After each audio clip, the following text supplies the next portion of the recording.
let's get to so that we can get to that let's get to so that we can get to that let's get to so that we can get to that what happens to see so that we can see what happens. Just keep watching.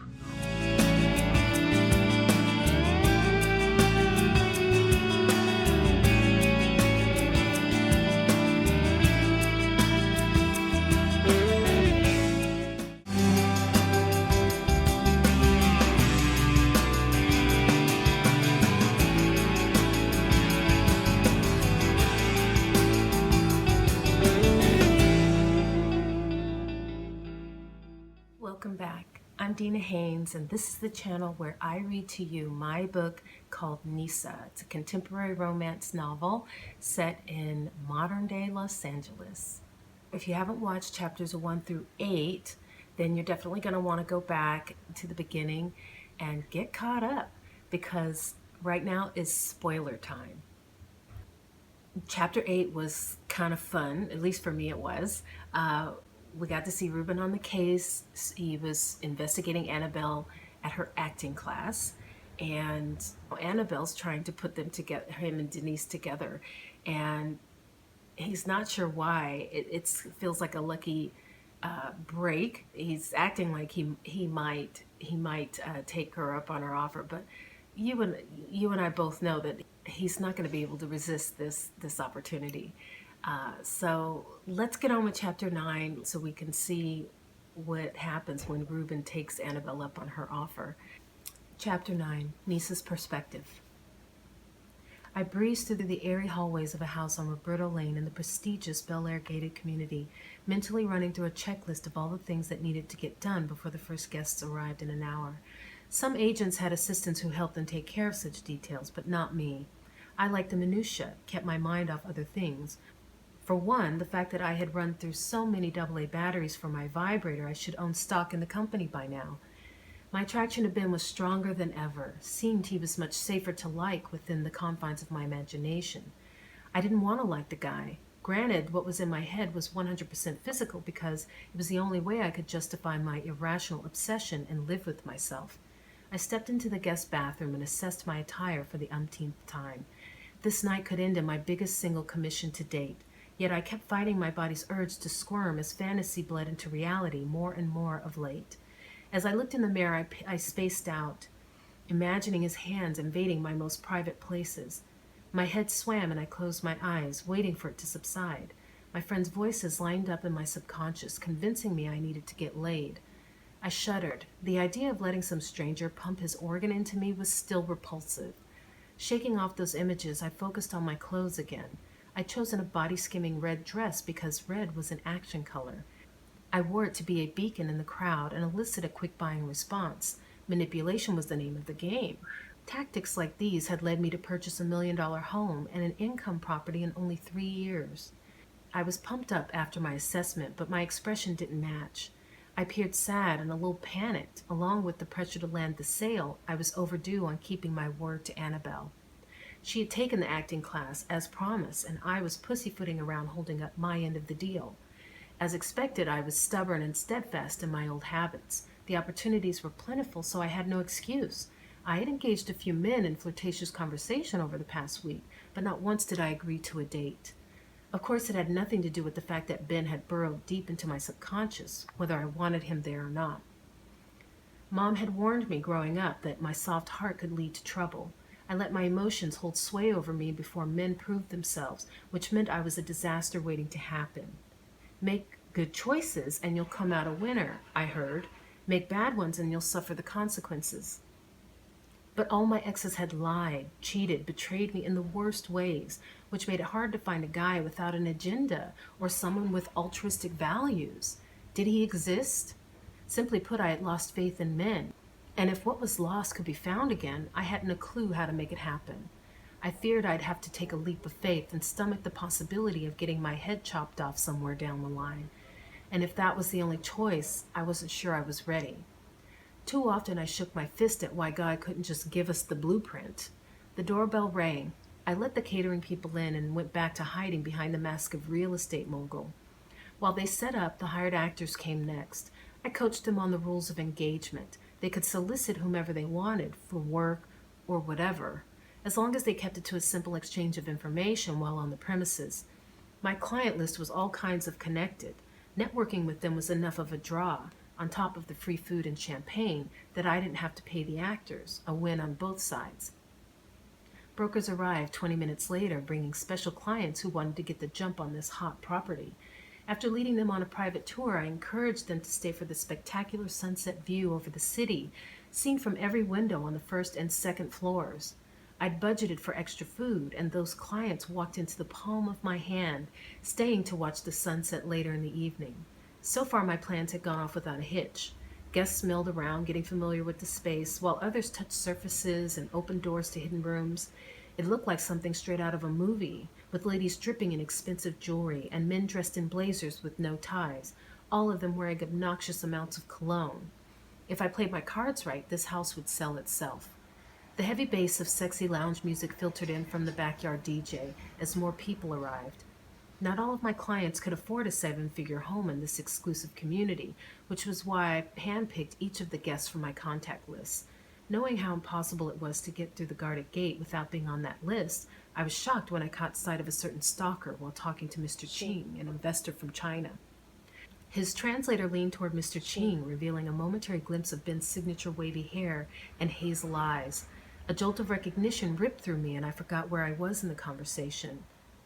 The translator said, her accent thick, "Mr. Ching is concerned about privacy with all these windows." I said, yes. I looked at the potential client while I spoke, knowing it was rude otherwise. All of the windows are equipped with dimming technology, which you can control from your various smart devices. Blah, blah, blah. My heart raced with excitement masquerading as panic. I couldn't let Ben's presence curtail all my hard work in making this night perfect.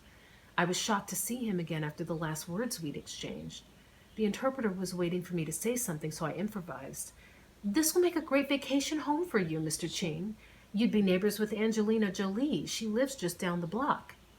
While the interpreter translated, I used the distraction to search through the crowd and find Ben again. He was over by the fireplace, talking to one of the actresses I'd hired, smiling, flirting. Jealousy stung, and I squirmed at the absurdity of it.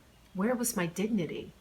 I fixated on her long brown hair and striking blue eyes, her thin stems for legs. She was every guy's dream.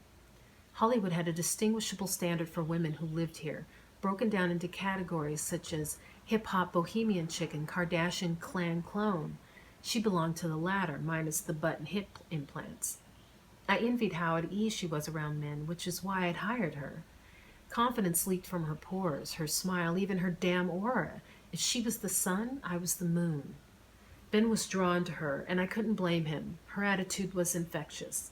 When I pulled my focus back on the client before me, Mr. Ching's attention had wandered past my shoulder. I slumped in defeat. I wasn't insecure about my looks, per se, but then I hadn't kept my ex from giving in to his wandering eye, for a man no less. One of the waiters carrying a tray of champagne flutes stepped forward, and I took one for myself and one for Mr. Ching after his assistant declined. He raised his glass in a toast. As he took a sip, I noticed his attention slip over my right shoulder again. I twisted back and found Emily standing there. The tall blonde had what people in Hollywood called great commercial appeal, and she was at the top of my call list because of it. With her typical California looks, she always drew attention, especially from the foreign crowd. I motioned to her with a wink and a head jerk and watched as she politely excused herself from a couple of actors I had invited who were spending too much time eating instead of mingling.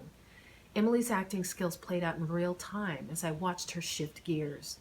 Her eyes and body language said it all, her calculation of the client she was about to meet and the recalibration of her approach. Mr. Ching's cheeks colored slightly as he watched her approach.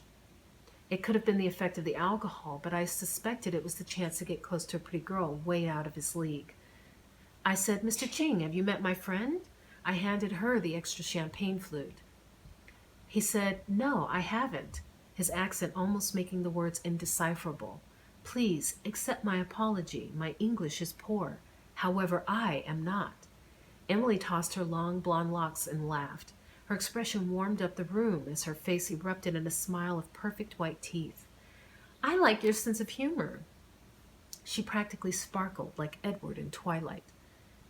I said, "Enjoy the party, Mr. Ching," and shook his hand with a slight bow of my head. I moved through the living room, curious if Bill was still talking to that girl, but I resisted searching for him. He was up to something, and the longer I put off that confrontation, the better. Besides, I had more pressing issues, like those two actors Emily had been talking to off to the side who were still grazing on expensive hors d'oeuvres. I sidled up to them. "You guys aren't going to make any connections standing over here by yourselves." Both were tall, dark, and handsome, and the one with brown eyes said, "Maybe you could point us in the direction of, say, a producer or casting agent?" I glared at him, but turned toward the room anyway. I knew we had a few producers here, mixed in among investors and trust fund babies. "I don't see any at the moment, but they're not going to find you glued to the food tray, boys. There's a top agent from CAA around here somewhere. Go, divide and conquer." I shooed them with a gentle push on their backs. When I was alone for a second, my emotions spiraled again, and my heart thundered in my chest. Hyper aware that Ben was around here somewhere, I scanned the crowd, hoping to pinpoint him. If I could keep him in my sights, maybe I could avoid him altogether. Minutes passed before I admitted that I was letting the jerk win at this game. I should have been schmoozing the guests instead of cowering from the sidelines. Shivers went up my arms when my eyes caught a figure snaking through the crowd toward me. My heart kicked against my ribs until he came to a sudden stop, his hand clasped in a woman's grip. I knew her. Patsy, my mentor, was dressed in bright colors and artful jewelry, her signature eccentric style. She had more money than God, but hated blingy types. I suspected a little white guilt behind her philanthropic efforts. But since she had used it to help me learn how to be a kick-ass businesswoman, I couldn't care less what her motivations were. She had provided financial backing on the last film I was in, and when I switched careers, she took me under her wing. Through her friends, I made my first high-end sale and built my business from there. She liked to network at my showings, but I believed her real motivation was the man candy. I chuckled to myself, watching as Ben humored her. The woman had to be in her 70s, though it was hard to tell through the stamp of too much plastic surgery. Even so, I could tell she must have been a flawless beauty back in her day. Patsy made her motivations clear. She wanted to know Ben better, and maybe I could use that to my advantage. I walked over to them, watching as she rubbed her hands over his arms and took flirtation to an overachiever's level. She tossed her hair a lot and laughed with more exuberance than necessary. No man was that funny. I said, "I see you've met my uninvited guest, Patsy. This is Ben." She said, "Yes, but his name sounds much better coming from his mouth. I was just inquiring if he was single." I said, "One of the few men in LA who is single, and I happen to know for a fact that he's looking." Ben's smile faltered. "Easy, ladies. There isn't enough of me to go around."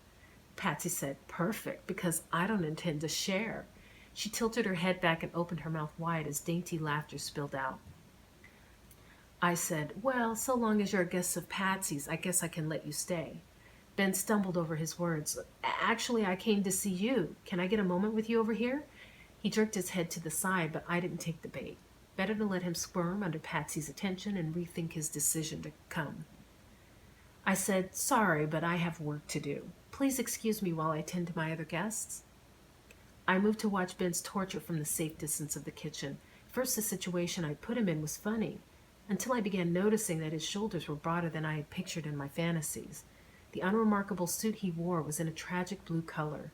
He still managed to fill it out nicely, despite the way the jacket button pulled at the waist and the pants legs bagged a bit. He'd forgone the tie, a failed attempt to elevate the ensemble, I guessed. I couldn't decide if I liked it or not. He seemed almost too accessible, too blue-collar. Patsy didn't appear to mind his state of dress, though. The way she kept squeezing his arm, she was more interested in the body underneath it.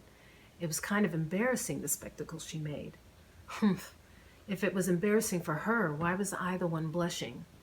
I turned around to the refrigerator behind me, cracked it open, and took out a bottle of champagne. I let go a litany of curses as I strangled the neck of the bottle, battling my personal frustrations. Now was not the time to abandon my resolve. I inhaled sharply and turned around to face the crowded living room. I couldn't keep my eyes off him, even as I unwrapped the foil and wire from the cork. Despite my best efforts, I leered at him. I tried not to notice the way his pants skimmed over the curve of his ass or how his thick arms challenged the seams of his sleeves. Then our eyes locked. Busted.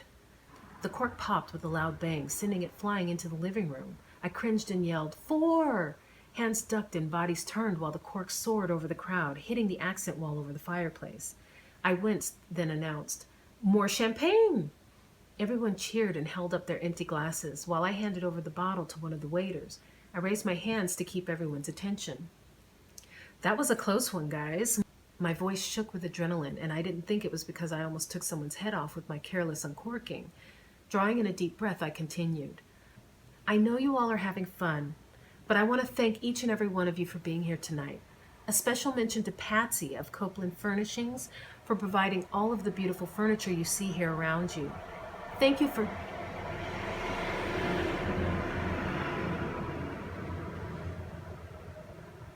Thank you for showering this home with your exceptional taste, matched only by the home itself.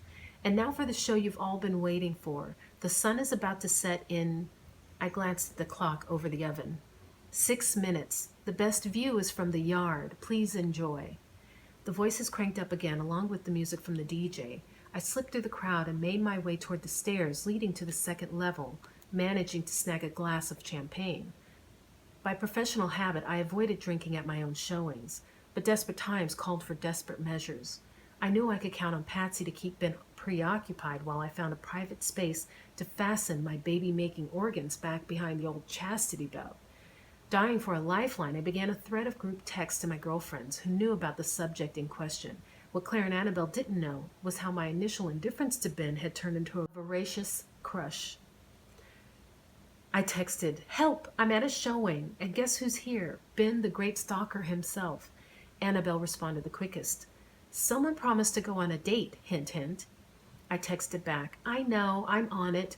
Right now I'm on the verge of doing something I'll regret. It's been too many eons without sex." Claire finally chimed in. "About time. One person's regret is another's bounty. I say go for it. Clear out those cobwebs, girl." I growled as I approached the security guard at the top of the second floor stairs and downed half the glass of bubbly in one gulp. After acknowledging the man with a curt nod, I slipped into the laundry closet outside the master bedroom for privacy. I texted, "Surely you will be the voice of reason, Belle?" 3 dots. I cursed her, pacing in the tight confines of the space. Claire's response was, "My BF said the only cure is to rub one out." Great, now her boyfriend Calvin was in on the conversation. I wanted to kill her. I texted back, "Do what now? Translate into girl speak, please." She texted back, "You know, take the edge off." She added 2 emojis, a downward pointing finger and a peach. At first I assumed she was telling me I needed more fruit in my diet, but knowing her, it was a sexual reference. She clarified, "Solo action?" I sent her the side-eye emoji face. She texted, "Gotta side with my man here. It'll only take a few secs, and it might loosen that stick up your ass." I made a disgusted noise and rolled my eyes, and texted, "Belle, any last parting words?" She texted back, "Hashtag Team Ben. Good luck." I clicked the screen to black and fisted the phone, wishing I could throw it. In the meantime, fluid rushed to my panties at the mere thought of what Calvin suggested. I closed my eyes to steady myself and focus on my breathing. Rub one out? I scowled and shook my head, as if I could do that here. This is an important showing with a lot of money at stake. Duh, who was I trying to convince?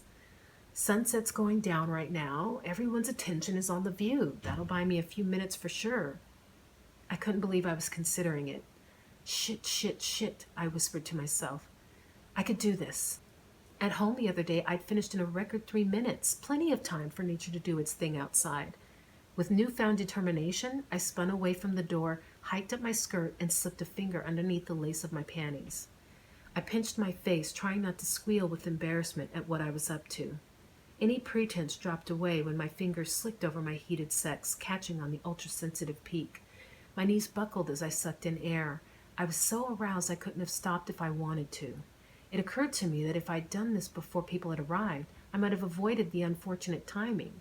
The way my stomach clenched, though, it wouldn't take long to finish. A few flicks of my finger and the room disappeared from view, replaced by the fantasy of Ben's head between my legs. I choked down a cry as sensations radiated out from my core, and my muscles tensed to keep me upright. I imagined all kinds of tongue play and threw a hand onto the dryer. My phone clanged as I released it, but the distraction wasn't enough to derail me. With all my weight resting on the dryer, my hips curved upward, reaching to be filled by some phantom phallus. The harsh shudders of my breathing filled the quiet space, and I shook with the effort to keep quiet. Missing the aid of my vibrator, my wrist quickly fatigued as I tried to keep a feverish pace.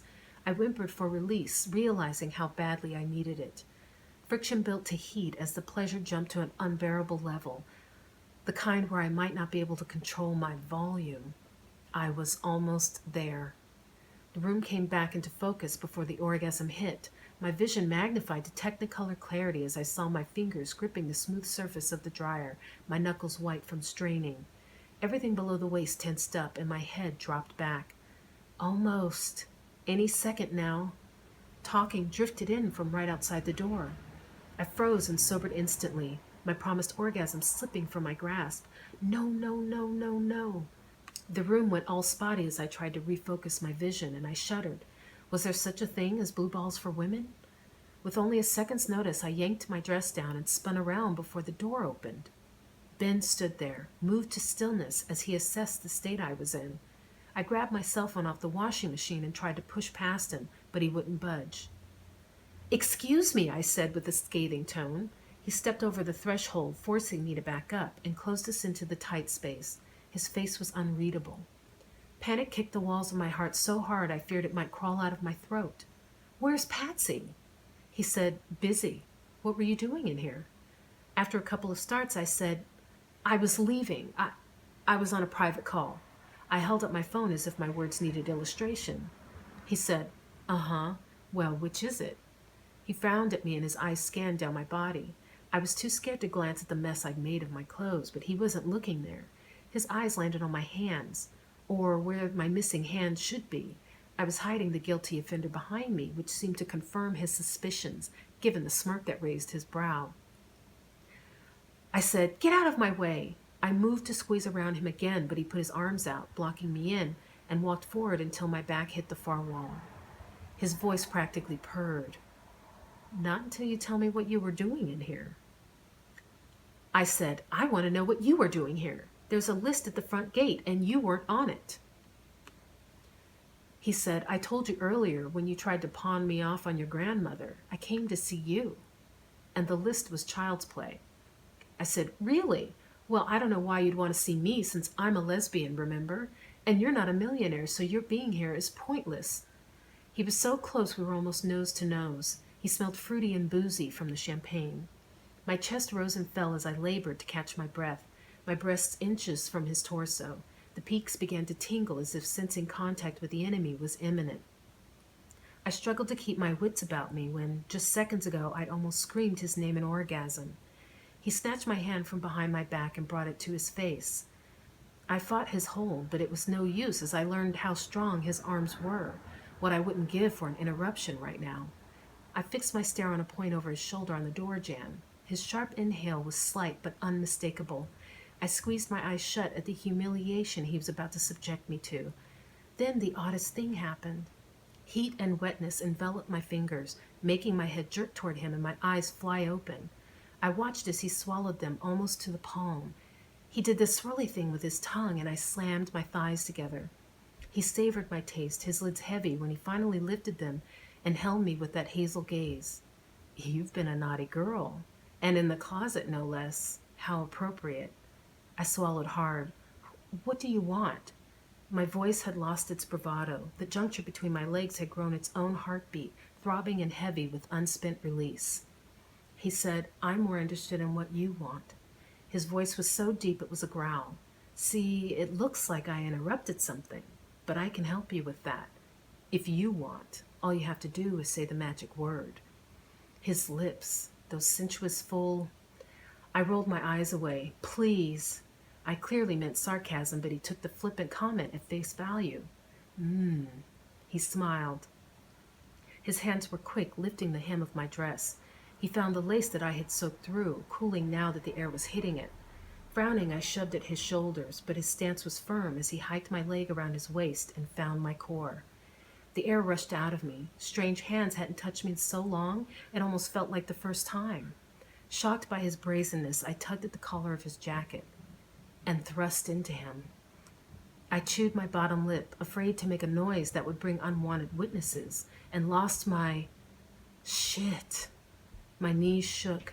His fingers were way more efficient than mine, thicker and more. I lost my train of thought as he penetrated me.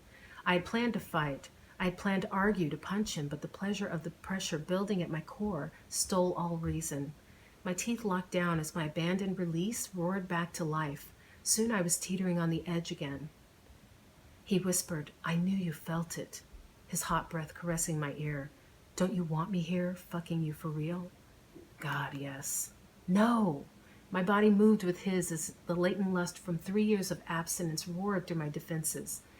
I thought I wanted him before, but now the need was irrational. When I grabbed him this time, it was to pull him closer. I fisted the back of his hair and buried my lips in the heat of his neck. I said, "Oh God, don't stop," into his ear over and over again. Fearing I wouldn't be able to keep quiet anymore, I bit down on his flesh. I muffled a few grunts and moans into his skin as the pleasure finally broke, spreading through my body in a flash of heated electricity. I didn't know how much time had passed when I remembered where I was and who I clung to. Ben's hand had shifted to my bottom where he cupped me, grinding his erection into my sensitized flesh. I rubbed back before the orgasm cleared my senses enough to make coherent decisions again. I said, "You can stop now." I pushed him off of me. He released my leg and braced his hands on the wall behind me, panting as I smoothed down my clothes. He hovered inches from my face, and I smelled my scent on his lips. He had marked himself with my essence, and for a split second, a feral idea raced through my consciousness. I wanted him to kiss me, but not just kiss me. I wanted him to fuck my mouth with his tongue.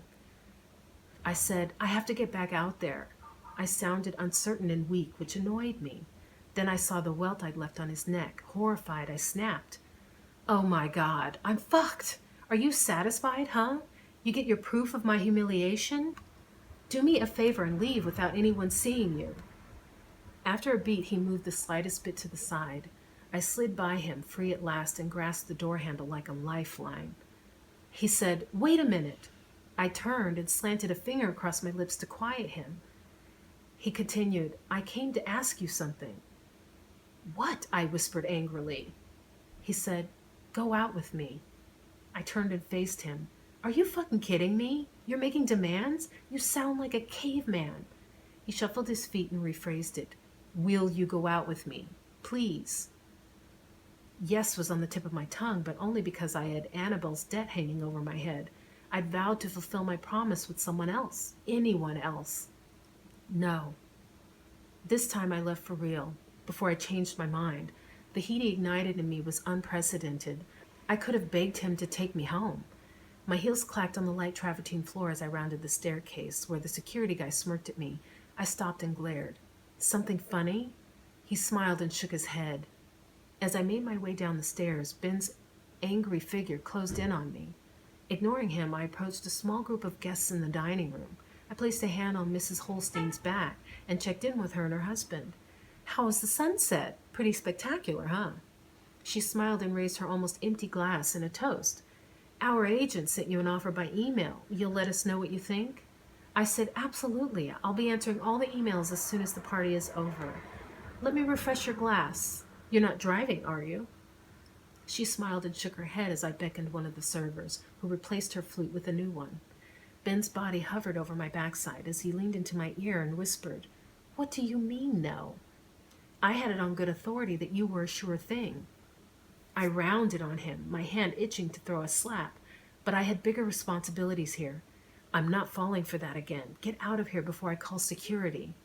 I walked away from him, but something about what he said stopped me. I grabbed his wrist and pulled him back to the bottom of the staircase for privacy. "Wait, someone told you I was a sure thing?" He didn't respond, but he didn't need to, because a past text popped into my head. #Team Ben. I'm gonna kill her. He said, "Oh, I wouldn't do that, especially after she spoke so highly of you. I find her quite charming." I leaned up the staircase and beckoned the black-suited security guard, who sprang into action and jogged down the stairs. Ben said, "So it's going to be like that, huh?" He got in my face and spoke too low for anybody else to hear. "You loved what I did to you in that closet upstairs. There's more where that came from, and you know where to find it when you're ready." He put his hands up in surrender, backing away as the security guard approached. He said, "I'm leaving. Thank you for the lovely evening and the parting gift." He rubbed a hand over the love bite on his neck and then kissed his 2 fingers in a wave goodbye. All right, that concludes chapter 8, or chapter 9. It was pretty exciting, pretty heated, and hopefully you're excited to get to chapter 10. Be sure to press the like button and subscribe and hit the little bell icon so you'll be notified when chapter 10 goes up. See you next time.